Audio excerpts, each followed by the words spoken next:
Welcome to the next letter in the series of A to Z of sanity. The word I've been given today is why.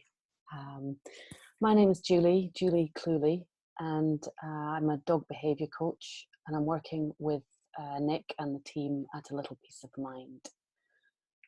The thing that springs to mind with this word is why the connection between dogs and humans and this understanding.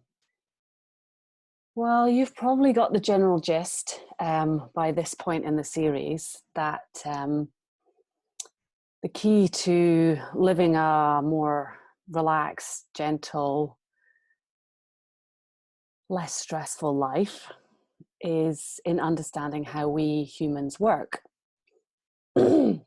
By that I mean that we live our lives through our thought-created realities. Nothing on the outside can help us or hinder us, which is a huge relief, especially in these times, April 2020, global pandemic. So it's all happening up here. And what's even better to know is that we're given these thoughts and they come and they go and they come and they go. And we don't need to take them seriously. Even the ones that look quite serious, for example, I don't know, my kids are driving me crazy. We don't need to give that life. We don't need to give that energy. We just let it go. It'll move on like every other thought. And that'll leave space for new and fresh thought that is, in my experience, much more likely to be helpful.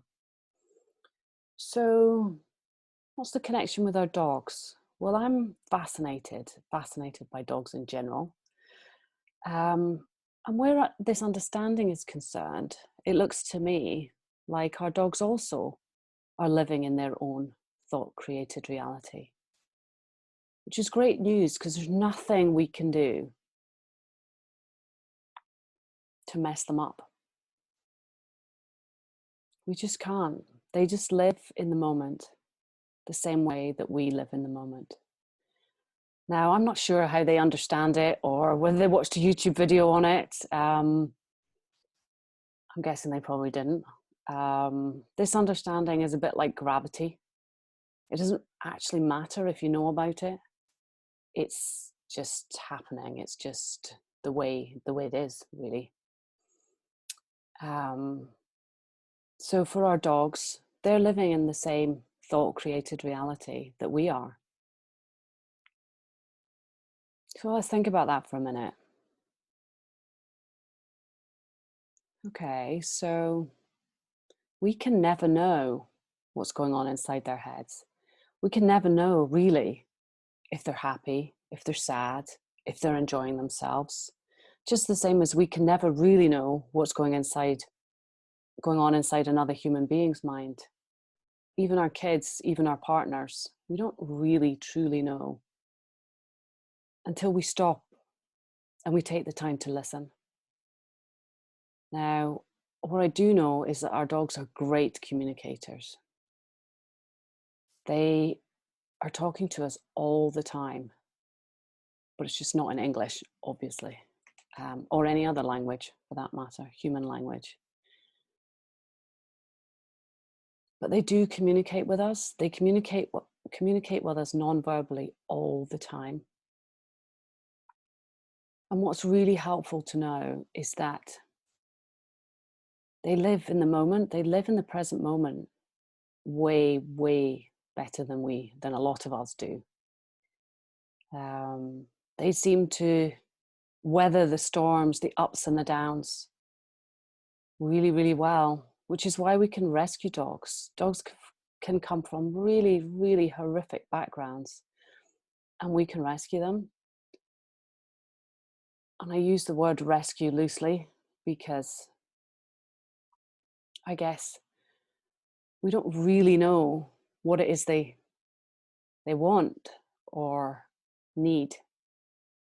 Um, from what I can tell, they need to feel safe,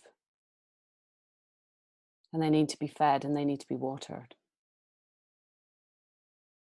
And other than that, we're just doing the best we can.